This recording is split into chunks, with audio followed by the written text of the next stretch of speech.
அப்போ எத்தனை வருடம்? 60 வருடம் தன் வாழ்க்கையிலே காவியை போத்திக் கொண்டு இந்த நாட்டுக்காக, நாட்டு மக்களுக்காக, பௌத்தர்களின் முக்கியமான ஒரு இடம் 8 ஸ்தானங்கள். இந்த 8 ஸ்தானத்துக்கும் ஒரு தலைமைத்துவமாக புத்தன் ஞானம் பெற்ற அரச மரம், அதை பாரத தேசத்திலிருந்து கொண்டு வந்து இன்று அனுராதபுரத்திலே ஜெயஸ்ரீ மாபூதி என்று அழைக்கப்படுகின்றது. புத்த பகவான் இறந்த பிறகு, அவரை எரித்த பிறகு அவருடைய உடம்பிலே உள்ள எலும்புகள் உலகத்திலே அதிகமாக அனுராதபுரம் ருவான்வெளி மகாசைக்குள்ளே பிரதிஷ்டை செய்யப்பட்டிருக்கின்றது. ஒரு புண்ணியமான இடம். அப்போ 60 வருடங்களாக அவர் எவ்வளவு கஷ்டப்பட்டிருப்பார். நாட்டுக்காக, மக்களுக்காக தன் வாழ்க்கை அர்ப்பணித்து, தன்னுடைய சிந்தனைகள், தன்னுடைய படிப்பு எல்லாம் கொண்டு வந்து அரசமரத்தடியில் இருந்தாலும் விதி எப்படி விளையாடியது? புத்த பகவான் பக்கத்தில் இருந்திருந்தாலும் விதி விளையாடும். அரசமரத்தடியில் இருந்திருந்தாலும் அவருக்கு வாழ்க்கையில விதி விளையாடியது. எப்படி விளையாடியது என்று பாருங்கள். சேர்த்து வச்சது அனைத்தும் ஒரு நிமிடத்தில் இல்லாமல் போய்விட்டது அல்லவா? அவர் சேர்த்து வைத்தது அனைத்தும் ஒரு நிமிடத்தில் இல்லாமல் போய்விட்டது. ஆகையால் அவர் தப்பு செய்திருந்தால் தண்டனை நிச்சயமாக அவருக்கு கொடுக்க வேண்டும். அதிலிருந்து யாரும் தப்ப முடியாது. இருந்தும் நான் கூறுகின்றேன், என்னுடைய கருத்தின்படி அவர் செய்திருக்க மாட்டார் என்று. காரணம், சொல்லுகின்றார்கள் அங்கே துடைக்கப்பட்டது, இங்கே துடைக்கப்பட்டது என்று சொல்லி. சிறுமி 14 வயதிலே தான் முதலாவதாக தேரர் துஷ்பிரயோகம் செய்தார் என்று சொல்லுகின்றார்கள். 11 வயது இல்லை, 11 வயது. 11, 12, 13, 14, 15 என்று தெரியவில்லை. ஆனால் இப்போ சிறுமிக்கு 14 வயது. இப்போ 14 வயது 3 மாதங்கள். 3 மாதம் 11 வயதில் நடந்தது என்று சொல்லுகின்றார்கள். எனக்கு தெரியாது. அதன் பிறகு 2வது ஆள் கூட்டிக் கொண்டு போயிருக்கிறார். அந்த பிள்ளையை 15 வயது ஆகின பிறகு அந்த பிள்ளையை இன்னொருவர் கூட்டிக் கொண்டு போறார். காதலனோடு அவர் ஓடி போகிறார். காதலனோடு ஓடி போன பிறகு அவர்கள் 2 பேரும் ஒரு அறையில் இருக்கும் போதுதான் அவர்களுக்குள்ளே இந்த கலந்துரையாடல்கள் நடக்கின்றது. அதன் பிறகுதான் இந்த பிரச்சனை வெளியில வருகின்றது. அப்போ எத்தனை வருடம்? 11 வயதிலே நடந்தது. 14 வயதிலே பிரச்சனை கோர்ட்ஸுக்கு வருகின்றது. இப்பவும் தொடச்ச துணி அங்கே இருக்கின்றதா? 3 வருஷமாக அந்த அறையில எந்த மாற்றங்களும் வரவில்லையா? இதை கடுமையாக யோசிக்க வேண்டும். ஆகையால் இந்த நேரத்தில் என்ன சொல்லுகின்றேன்? புத்தன் சொல்லுகின்றார், இந்த காவியை ஒரு நாளும் கரையாக்க முடியாது. காவியின் பிழை இல்லை, புத்த சாசனத்தின் பிழை இல்லை, அது ஒரு தனிநபரின் பிழை. இந்த காவியை நிச்சயமாக இந்த காவியை உடுத்தியிருந்தால் உடம்புக்கு தெரியாது இந்த உடம்பு துறவியாகி இருக்கு என்று சொல்லி. இந்த காவி என்பது உடம்பை மூடுவதற்கு மட்டும்தான்.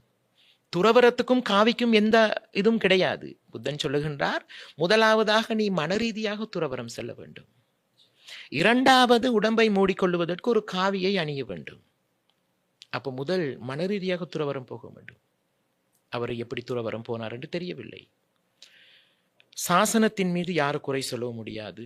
பௌத்த தர்மத்தின் மீது யாரு குறை சொல்ல முடியாது. காவி உடையின் மீது குறை சொல்லவும் இயலாது.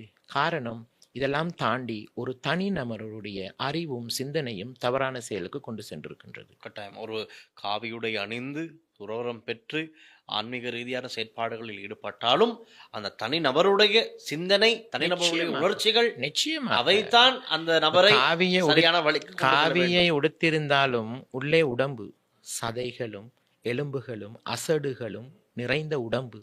இந்த உலகத்திலே ஒவ்வொரு மனிதனுக்கும் உணர்வுகள் என்பது நிச்சயமாக உண்டு. புத்தன் என்ன சொல்லுகிறார் தெரியுமா? உன்னால் வாழ்க்கையில் முடிந்தவரை இந்த உணர்வுகளை கட்டுப்படுத்துவாயாக. ஆசைகள் அதிகரிக்கும் போது துக்கங்களும் வேதனைகளும் அதிகரிக்கும். முதலாவது உன் வாழ்க்கையிலே ஆசைகளை கட்டுப்படுத்துவாயாக, உணர்வுகளை கட்டுப்படுத்துவாயாக என்று புத்தன் சொல்கின்றார். இதற்கு தான் பிராக்டிஸ் பண்ணுவதற்காக பௌத்த சாசனத்திலே தியானங்களை கொடுக்கப்பட்டது. தியானம் பண்ணி உன்னை நீ பரிபூர்ணமாக்கி கொள் என்று சொல்லி. ஆகையால் யாரும் யாரையும் இந்த உலகத்திலே குறை சொல்ல முடியாது. எல்லாரிடத்திலும் தவறு. இதையும் பார்த்துவிட்டு எனக்கு எழுதுவார்கள். இப்ப இந்த காணொளியை பார்த்துவிட்டு எனக்கும் எழுதுவார்கள். எழுதுவதற்கு முன் இந்த காணொளியை பார்த்துவிட்டு உங்களுக்கு என்று ஒரு அறிவு இருக்கும்.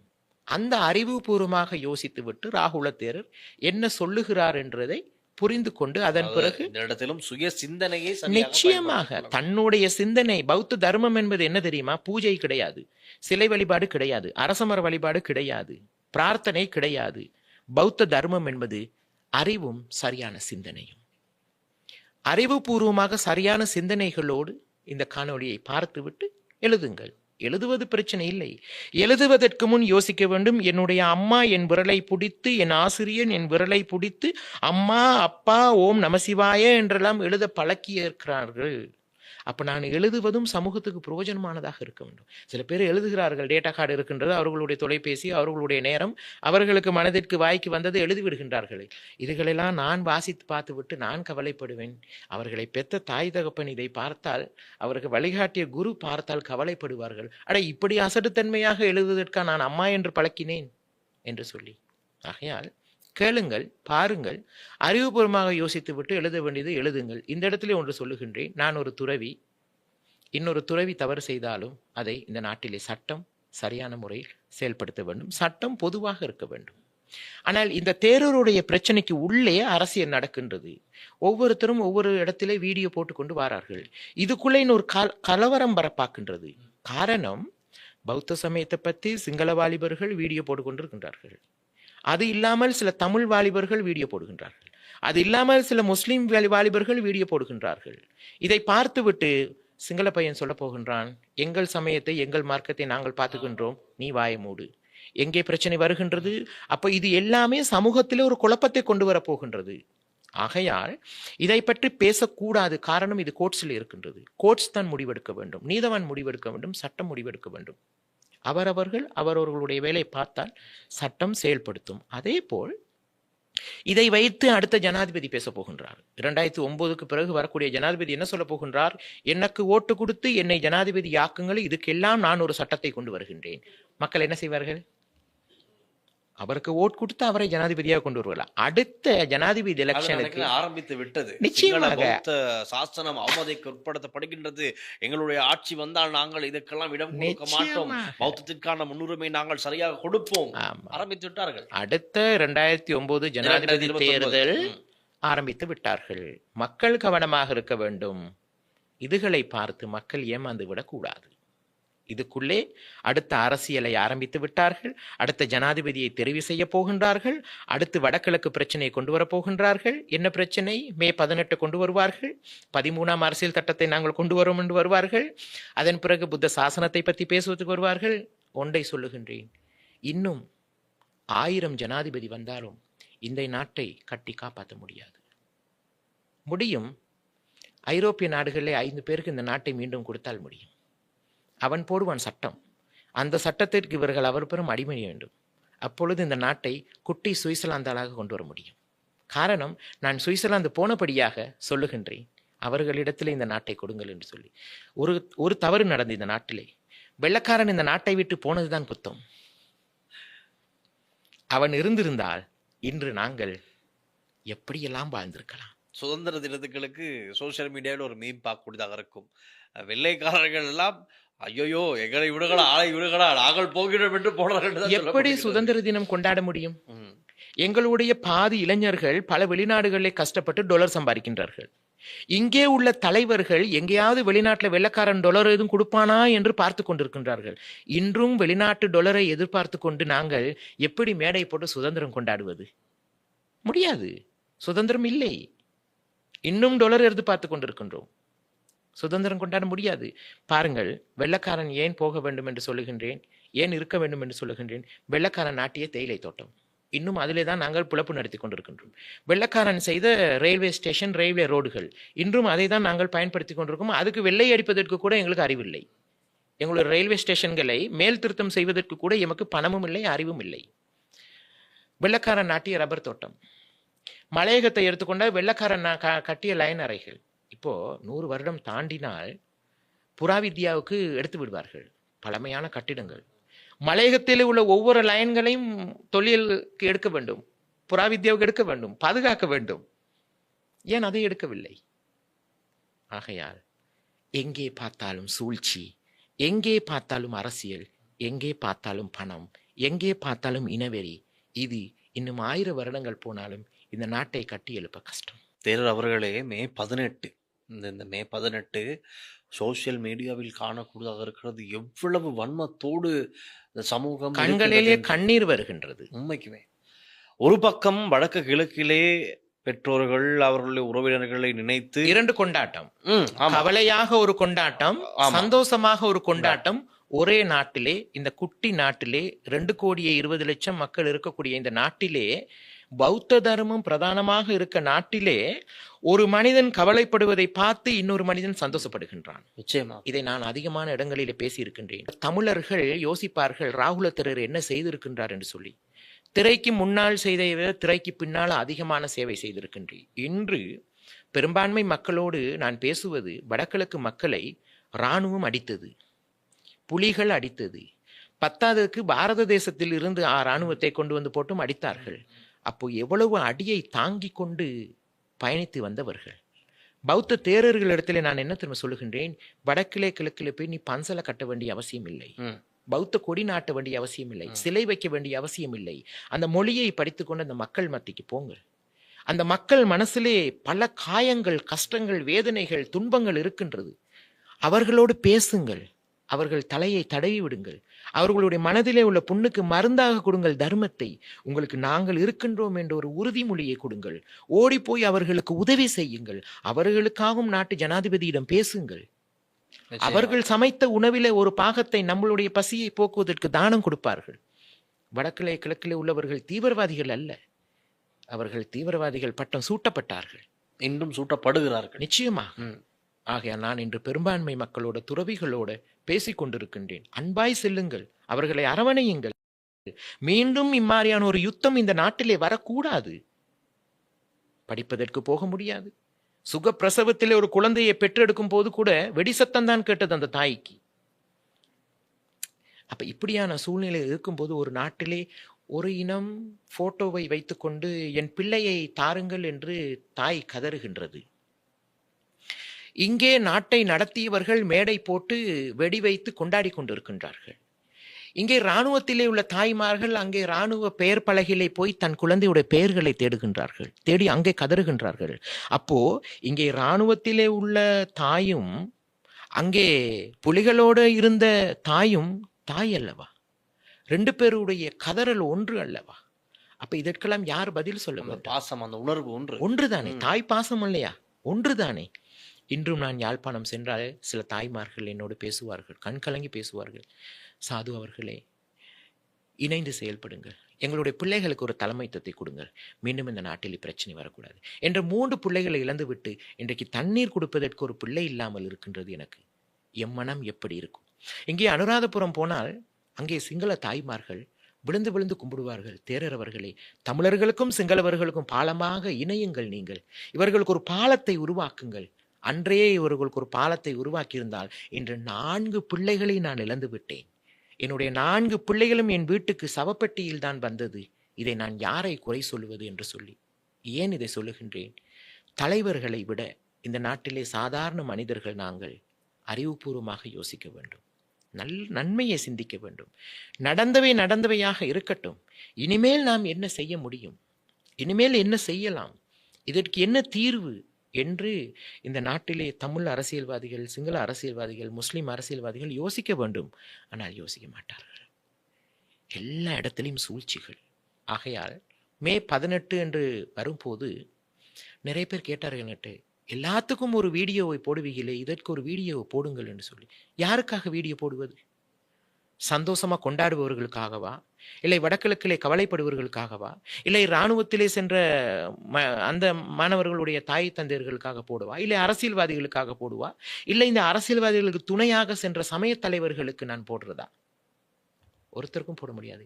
எல்லாருக்கும் சொல்லுகின்றேன், இறைவன் என்று ஒருவர் பார்த்து கொண்டிருக்கின்றார்.